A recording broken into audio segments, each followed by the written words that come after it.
Hey everybody, welcome back. First of all, I just want to say thank you to everybody who left such kind, considerate, awesome comments on my last video, the day of Van Halen's passing. My video was really short. It was about a minute, I think, long. That's all I could do. I mean, I was pretty emotional about it. In fact, the first time I tried to do the video, I started crying, you know. And I was reading the Wolfgang tweet about what he said about his dad, and it's just, you know, it just got really emotional, and so I could barely just pull myself together at that moment to do that quick 1-minute video. But now that some time has passed, and you know, I've had really time to let it digest, and I've watched some amazing, great tributes and discussions from Steve from Boston. His was very emotional. Robert Baker did a great job too, and several others. Just fantastic tributes. That coupled with people asking me to talk a little bit more, I thought I'd come back and share a little bit more about my history with Van Halen and really why they mean so much to me. And I know it's probably evident because I talk about them all the time, and I talk about Eddie all the time, and I think I have more Van Halen lessons than any others here on YouTube, but they just mean so much to me, and the guitar and getting me to where I am today. And it actually precedes me playing guitar. I grew up in Southern California, San Fernando Valley, just north of Los Angeles, and I was a child of the 70s into the 80s. I was a teenager in the 80s.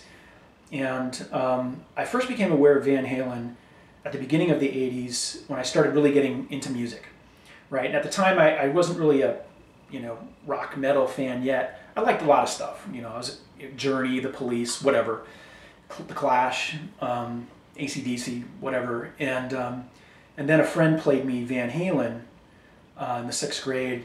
He played Diver Down and a part of Women and Children First, and I just remember, well, first of all, I already knew about Van Halen because everybody talked about Van Halen. Everyone had a Van Halen shirt at school. All the cool kids did, right? And they were just the biggest band, right? And living in Southern California, just kind of, it was exponential. They were in your face. They were just the band. And I remember listening and just being so blown away by just the sheer, you know, bombastness of it all. I don't know, for lack of better terms.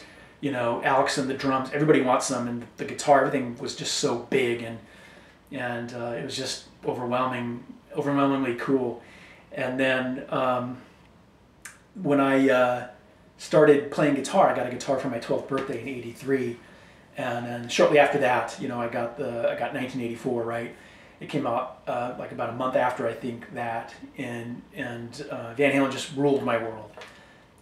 In fact, the first concert I went to was the '84 tour of Van Halen, and my parents surprised me. So I'll try to make the story short, long story, but I was taking some lessons, guitar lessons. I just started again from a friend of my parents, and I went to a lesson one particular night, and he's like, "Well, what do you want to do tonight?"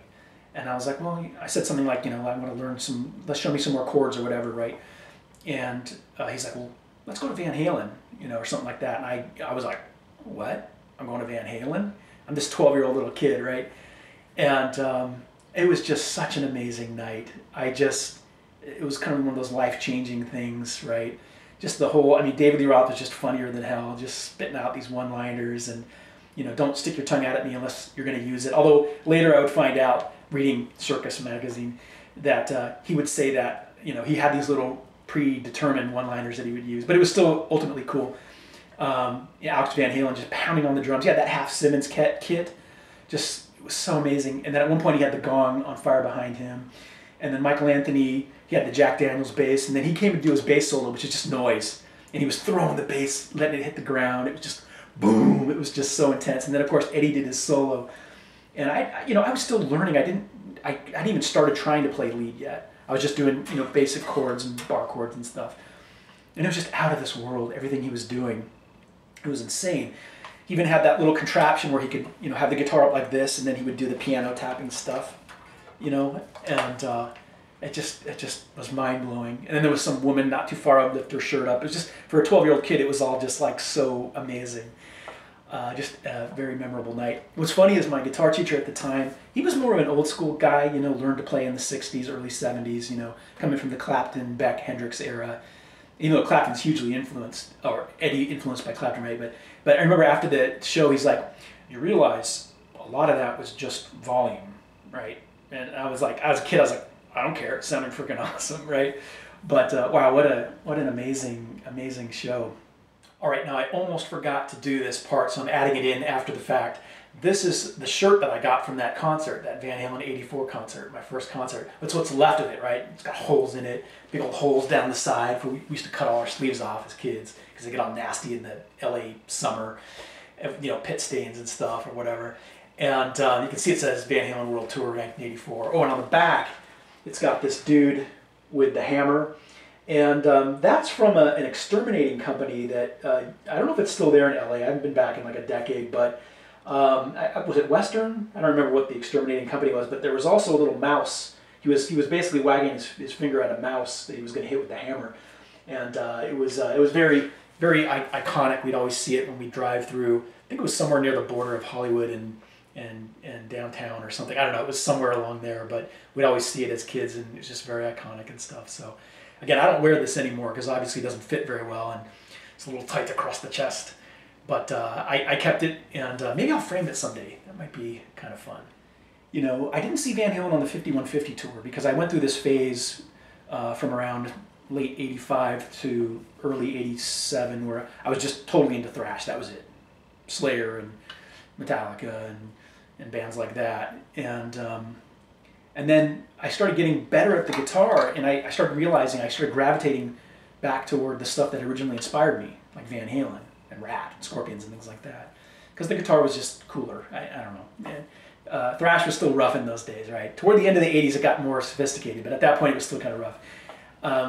And then I would see him again on the OU812 tour. It was the Monsters of Rock. So it was Van Halen, Scorpions, Dokken, Metallica, and Kingdom Come. That was a pretty cool show. That was pretty awesome. And then I wouldn't see them again for many years. For some reason, during the rest of the Sammy era, I just didn't, I just didn't go. I don't know why. It wasn't in me at the time for whatever reason. Too busy with other things. And but then I would see them again when they reunited with Roth for the 2007 show. And it was one of those things where I just dreamed of it happening. Like, is it ever going to happen again? And it did, and it was just such a mind-blowing show. And then saw him again on the second, was it 2014, I think? But the show was okay only because it was at the Tacoma Dome. I live in Portland, Oregon, and they didn't come here that tour, so I had to go up to Tacoma Dome near Seattle, and that's a shitty-ass acoustics in there. But and this is basically based on the guitar he was using that tour, right? With the kill switch and all that, and the funny dog straps and all that. But let me go back a little bit. So learning Van Halen, at first it was really intimidating. Like, I would learn riffs. Like, one of the first riffs I learned, right? I mean, that's such a simple one. I remember another highlight was learning, oops. That was another one that just was so cool to learn. So many. It was just, every time I'd learn a new Van Halen riff, that just was so, it was so cool, so much fun. But I wouldn't start trying to play his lead stuff until I'd been playing for maybe about 4 years. And because at first, his solos were just too intimidating, right? And it's one thing to just, it's one thing to do that. And then it's another to do all the weird, loosey-goosey pentatonic bendy stuff that he does with the vibrato and the weird, tapping slides and stuff. So it was intimidating at first, and I really started woodshedding with Randy Rhoads because it was more accessible and it was easier. And it tied into a lot of the music theory that I was learning, right? Scales and things that I could see it applied. But with Van Halen, it was different. But when I started learning Van Halen solos, I was like kind of shocked about how freeform it was. Not freeform, but because he did a lot of symmetrical patterns, right? Where he would do like, oops, just going up the fretboard, right? Or with Ice Cream Man, where he's doing the, and then going down the fretboard. It was all symmetrical, and I remember thinking, wait a second, this is Eddie Van Halen. Why isn't he following the rules?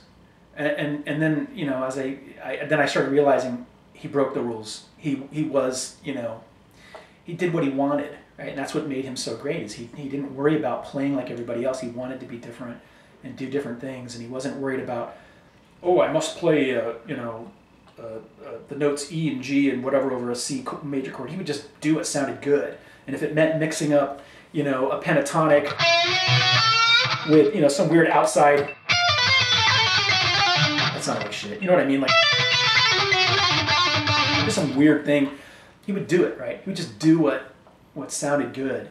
And that's one of the things I really took away from Van Halen is don't get caught up in playing the rules. Play what sounds good. And if it means doing something outside of the box or something different, do it. Anyway, I guess I could really just keep talking and blabbering about what Van Halen means to me. But I just wanted to come back and circle back with you guys and again say thank you to everybody, because I know Van Halen means a lot to you guys too. And I will be doing more Van Halen stuff, obviously. I've been asked to do Eruption. I've been asked to do like just kind of an overall thing on Van Halen and his techniques and the theory behind it, or lack of theory, whatever.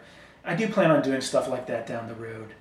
I guess that's it, guys. I just wanted to say thank you again, and how much you guys mean to me, how much Van Halen meant to me, and hopefully, you know, we can keep entertaining each other for the years to come and keep his innovative and fun-loving spirit alive, right? Just, I love that smile.